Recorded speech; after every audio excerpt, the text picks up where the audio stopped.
అందరికీ నమస్కారం. ఈ వీడియో వచ్చేసి అధిక మాసం సందర్భంగా బ్రాహ్మణుడికి అధిక మాస వాయనం ఇవ్వడం.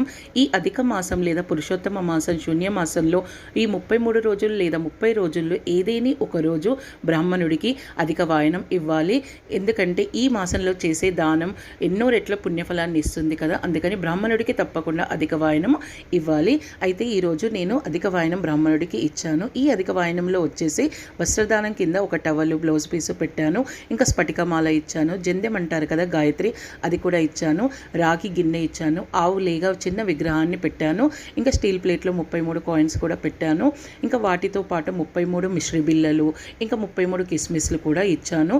పండు, దక్షిణ, తాంబూలం, వీటితో పాటు స్వయంపాక దానం కూడా ఇవ్వాలి. ఇవన్నీ ఈ విధంగా సిద్ధం చేసుకొని బ్రాహ్మణుల చేత సంకల్పం చెప్పించుకొని ఇవన్నీ కూడా బ్రాహ్మణుడికి ఇవ్వాలి. ఇంకా దక్షిణ తాంబూలం ఇచ్చి ఆశీర్వాదం కూడా తీసుకోవాలి.